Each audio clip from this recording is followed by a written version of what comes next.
Hello, everyone, and happy Friday. Hope you are all having a great morning or afternoon or whatever it is by the time you're watching this. And I hope the rest of your weekend is lovely despite the rainy weather here in Philly. Today we are continuing on with Artists and Their Pets, and we are going to read about Romare Bearden. And this is one we didn't read about in Kid Artist either. It's going to be good, I think. It'll be good. All right? Romare Bearden, Powerful Visual Voice. American artist Romare Bearden's dazzling collages, paintings, cartoons, books, and articles expressed Black American life in the mid-20th century, but his cats cared more for his cuddles. I knew what's up. All these artists living on cats. Yeah, there's something good there.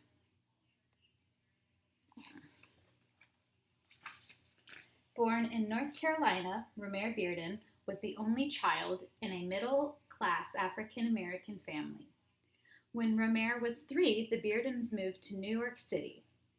Many African Americans were moving north at the time because of racial struggles in the South. This mass movement of many people was called the Great Migration. The Beardens settled in Harlem, a vibrant neighborhood in Manhattan, where Romare's parents actively supported their local community. You can see a picture of young Romare and his cat.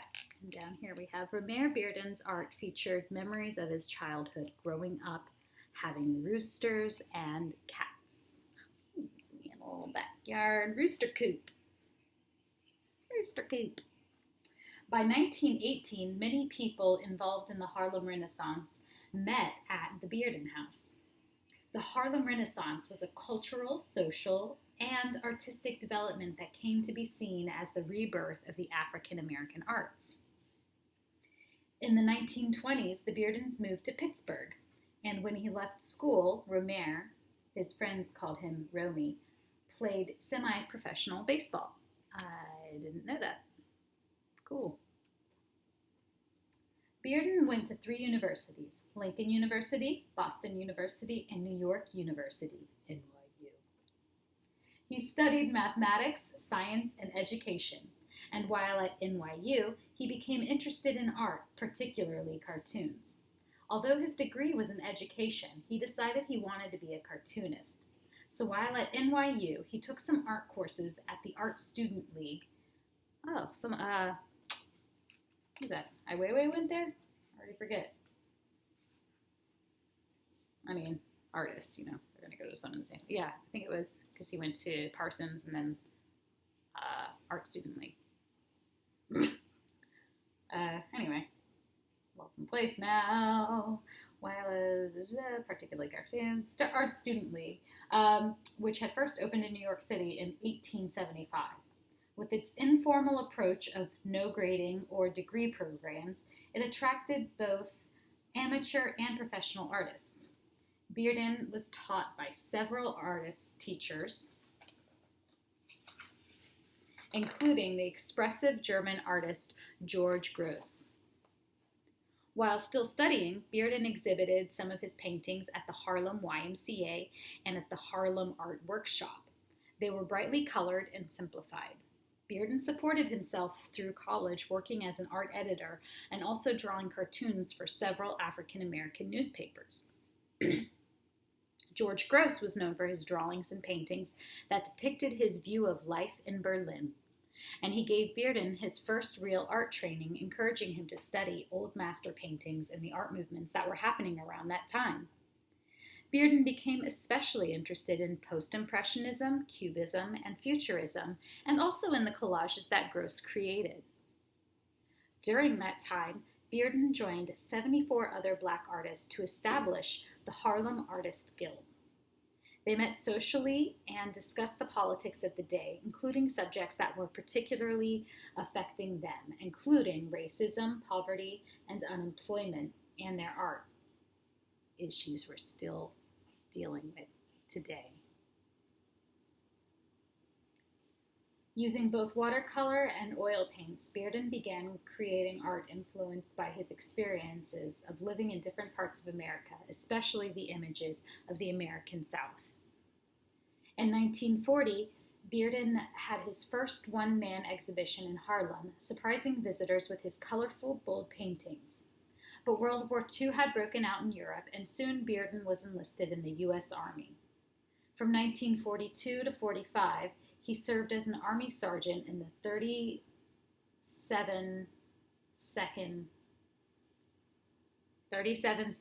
Infantry Regiment. I'm growing up a military brat. I don't know how to read this. It says 37nd.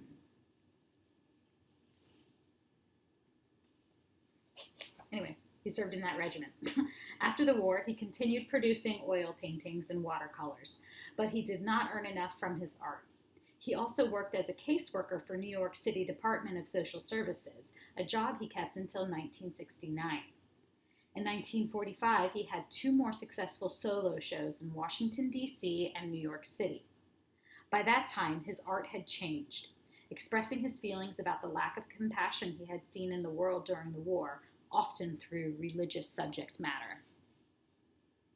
The lack of compassion. I wonder what kind of art he'd make right now. Bearden's New York exhibition in 1945 was a great success, and the Museum of Modern Art, MoMA, bought one of his paintings. This was a hugely important step in becoming a famous artist. 2 years later, he and 3 other African-American artists had an exhibition in a respected gallery in Manhattan, and he was being talked about as one of the new rising stars of modern art. And I'm guessing this picture here with the cat looking at it is the one the MoMA bought. But we'll know for certain after I make this video and pop up an image.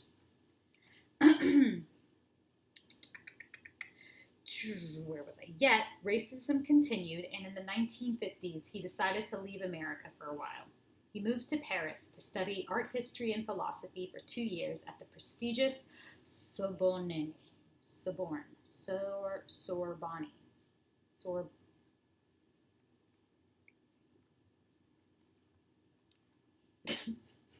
Think I'd know more.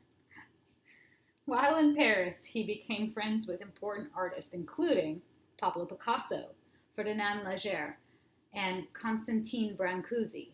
The art he was producing focused on his experiences of being a Black American, and many in Europe and America saw him as an important modernist painter. In 1954, he married a dancer, Nanette Rohan. When he first began painting, Bearden's style was influenced by the Mexican muralist who in the 1920s produced brilliantly colored wall paintings depicting their heritage, especially Diego Rivera, Frida Kahlo's husband, and Jose Clemente Orozco. I've never had luck saying that name. Letter Z always throws me off. Orozco. Well, if you haven't figured it out by now, I'm terrible at pronouncing things. I just almost said pronouncing things. Sorry, sue me. Then just after World War II, his religious style paintings were more abstract.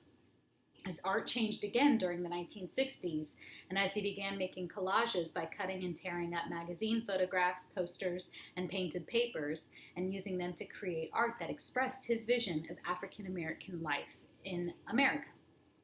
These colorful images included places in Harlem, trains, jazz and blues musicians, the rural American South, and African American religion and spirituality. They were described by a writer as patchwork cubism. At the time, he had helped to start another group in Harlem called The Spiral, where he and others discussed the responsibility of African American artists in the struggle for civil rights. Bearden had many pet cats. Here we go. A heavily built man and almost 6 feet tall, he was incredibly gentle. Aww, gentle giant.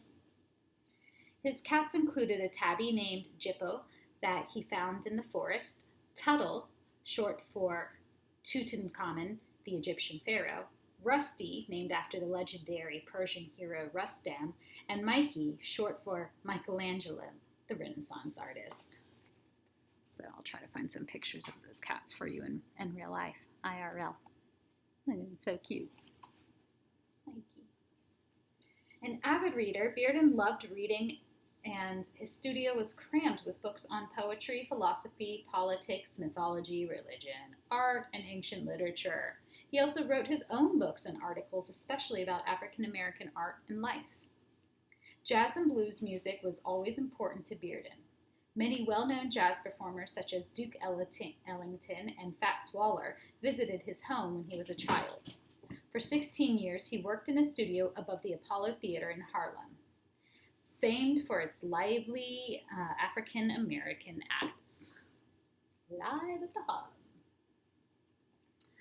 Throughout his career, Bearden created lively works of art inspired by a range of artists, including Duccio Giotto, Pablo Picasso, and Henri Matisse, that is, as well as African art, Chinese landscapes, and American life. Increasingly, his collages had musical themes, and he also designed costumes and stage sets for his wife Nanette's dance troupe and other troupes. In 1973, he and Nanette built a holiday home on the Caribbean island of Saint Martin, where Nanette's ancestors lived. The Caribbean home. Bearden spent his life making art and also helping African Americans become more equal in society. He received several awards, including the National Medal of Arts, and in 1980, President Jimmy Carter held a White House reception for him. Bearden died in 1988 at the age of 76. 2 years after his death, the Romare Bearden Foundation was established to help those who could not afford to study art. So that's something really nice to look at. I wonder how the foundation is doing now, because quite frankly, I had not heard of it. So I wonder if that's something that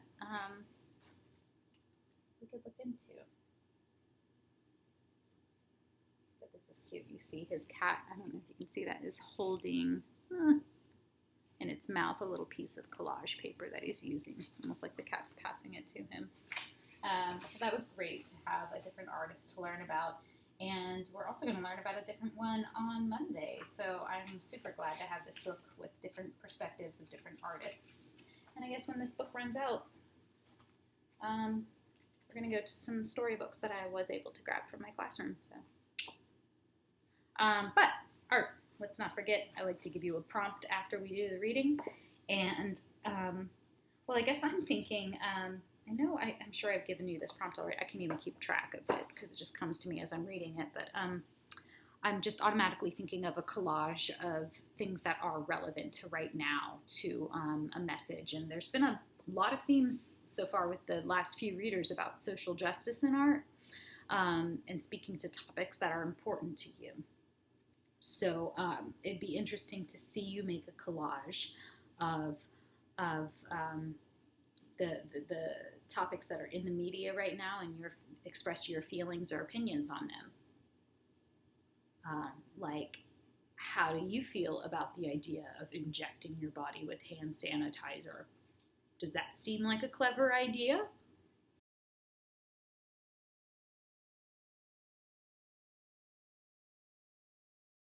Or do you think there's a better way to go about dealing with the virus? I don't know, just a thought. All right, it's Friday. Enjoy your weekend. Don't think about this one too much. If you don't have an idea or if you don't have material to collage, you could just draw kind of your like city life and your own interpretation of it. He did lots of landscapes that were collaged on together. All right. I will see you guys on Monday. Take care.